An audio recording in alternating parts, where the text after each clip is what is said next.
Welcome. আজকে আমরা artificial ইন্টেলিজেন্সের একটা গুরুত্বপূর্ণ জিনিস, সেটা হলো নিউরাল নেটওয়ার্ক নিয়ে আলোচনা করব। এখন তো এআই এর যুগ, ঠিক আছে, চ্যাট জিপিটি, ক্লাউড, এগুলো আমরা ব্যবহার করছি, কিন্তু এর পিছনে কি আছে, কি ম্যাজিকটা আছে, কাজ করছে কি? Neural network. নিউরাল নেটওয়ার্ক এই জিনিসটা আমরা একটু বুঝে নেব। এখানে আমি একটা নিউরনের ছবি এঁকেছি, ঠিক আছে। আমাদের ব্রেইনে মানে মাথার মধ্যে এরকম কোটি কোটি নিউরন আছে, একটা দুটো না, কোটি কোটি। এই কোটি কোটি নিউরনগুলো কী হচ্ছে, একের সঙ্গে অপরের সঙ্গে সংযোগ থাকে এবং কি করে না, ইলেকট্রিক সিগন্যাল পাঠায়। আমরা যখন কিছু দেখি বা শুনি, যাই হোক, সেটা কী হচ্ছে, সেটা একটা সিগন্যালের মতন একটা নিউরন থেকে আরেকটা নিউরনে যায়। এরা একের সঙ্গে অপরের এই সিগন্যালটা মিলিত হয়ে কী হচ্ছে, আমরা তখন বুঝতে পারি একটা জিনিস, যে হ্যাঁ এটা একটা বিড়াল, বা এটা একটা পাখি, এটা একটা জিনিস, এটা এই রং, এগুলো আমরা বুঝতে পারি। তো বিজ্ঞানীদের মাথায় ধারণা আসলো এই জৈবিক প্রক্রিয়াটাকে কোনোভাবে কম্পিউটারে শেখানো যায় না। মানে কম্পিউটার যদি মানে থিঙ্কিং করতে পারে এই জৈবিক প্রক্রিয়াটাকে নকল করার, তা সেই ধারণা থেকেই আসলো নিউরাল নেটওয়ার্ক। তো নিউরাল নেটওয়ার্কটা আসলো। এবার এখানে ফিজিক্সের একটা কনসেপ্ট লাগবে। আমরা বায়োলজি থেকে তো পেলাম, এবার ফিজিক্সের কনসেপ্টটা কী নেব? Threshold energy. থ্রেশহোল্ড এনার্জি কেমন? এখানে একটা ইনপুট দিলাম, এই নিউরাল নেটওয়ার্ক যেটা কৃত্রিম নিউরনে, এখানে কি হচ্ছে, আমরা ইনপুট দিলাম I1 I2। এবার কি হচ্ছে, এই যে ইনপুট যেগুলো আমরা দিচ্ছি, এগুলো একটা তরঙ্গের সিগন্যাল। এই প্রত্যেকটা আবার সিগন্যালের কী হচ্ছে, নিজস্ব ওয়েট আছে। যেমন I1 এর একটা ওয়েট আছে W1, I2 এর একটা W2 ওয়েট আছে, ঠিক আছে, সেটা আমরা একটু পরে আসছি। তা মানে ওয়েট আছে মানে তীব্রতা আছে, প্রত্যেকটা নিজস্ব এক একটা করে তীব্রতা আছে। তো এই যে সিগন্যালগুলো, মানে যখন ইনপুটগুলো আমরা যেগুলো দিচ্ছি, এই সিগন্যালগুলো কী হচ্ছে না, কৃত্রিম নিউরনে এসে জমা হচ্ছে। এখন থ্রেশহোল্ড এনার্জিটাকে ফিজিক্সে, আমরা একটা পাথরকে যদি সরাতে চাই তাহলে মিনিমাম একটা শক্তি লাগবে। সেই মিনিমাম শক্তি না হলে সেই পাথরটা নড়বে না। এই মিনিমাম শক্তিটা হলো কি, থ্রেশহোল্ড এনার্জি। তাহলে এরকম এইখানে সেই থ্রেশহোল্ড এনার্জিটা দিয়ে বোঝাচ্ছি, ডাকটা দিয়ে একটা থ্রেশহোল্ড মানে একটা বোঝাচ্ছি। তার মানে যখনই সিগন্যালটা আসে, সব সিগন্যালগুলো মিলে কি হচ্ছে, এখানে একটা পোটেনশিয়াল তৈরি হয়। কী তৈরি হয়? পোটেনশিয়াল, একটা বিভব তৈরি হচ্ছে। এই পোটেনশিয়ালটা যদি এর বেশি হয়, এই থ্রেশহোল্ডের বেশি হয়, তাহলেই আউটপুট বের হবে, সিগন্যালটা আউটপুট বের হবে।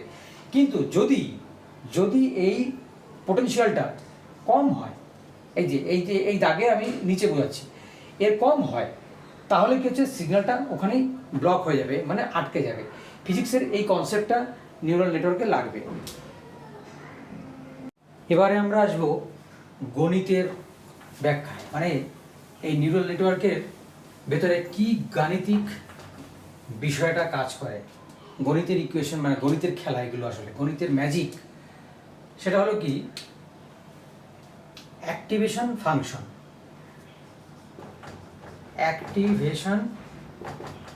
ফাংশন, এই জিনিসটা একটু জানতে হবে। অ্যাক্টিভেশন ফাংশন অর্থাৎ এই যে কৃত্রিম নিউরন, তাই এখানে যে ইনপুটটা ছিল I1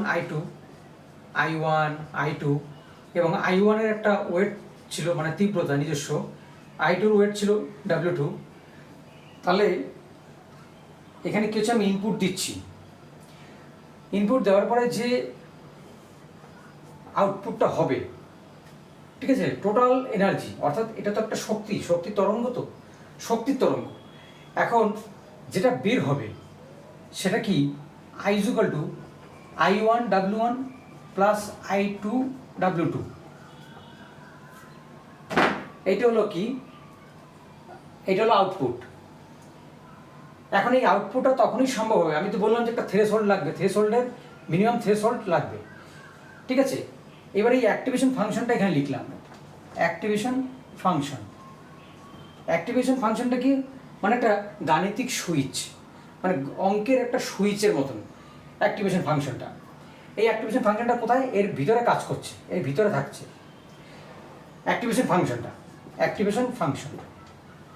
তো কি হচ্ছে না, এই যে I1 into W1 plus I2 into W2, এই জিনিসটা, এই সব শক্তিগুলো কি হচ্ছে না একসঙ্গে অ্যাকুমুলেট করছে, যোগ করছে।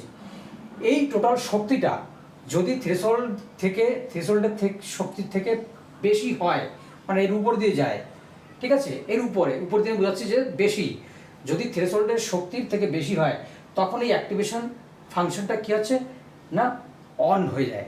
মানে কি হচ্ছে, তখন এই আউটপুটটা বের হয়, এই সিগন্যালটা। আর তা না হলে এটা বন্ধ হয়ে যায়, মানে এখানে ব্লক হয়ে যায় যদি এর কম হয়। তার মানে অ্যাক্টিভেশন ফাংশন অ্যাকচুয়ালি একটা সুইচের মতন কাজ করছে, যেটা অন এবং অফের মতন। মানে সিগন্যালটা বের হবে কি হবে না সেটা নির্ভর করছে এই অ্যাক্টিভেশন ফাংশনের উপরে, যেটা গাণিতিক সুইচ।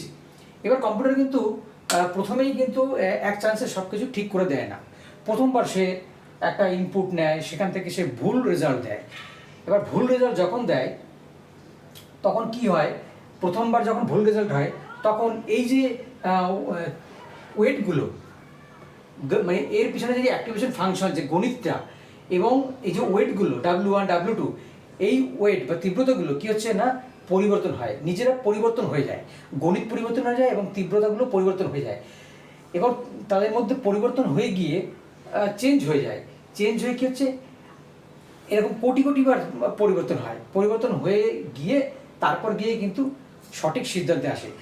এইভাবেই আজকের যে ChatGPT-গুলো কাজ করে, তারপর সেলফ ড্রাইভিং যে কারগুলো যেগুলো কাজ করে, সেগুলো কিন্তু এই গণিত, ফিজিক্স, বায়োলজির খেলা।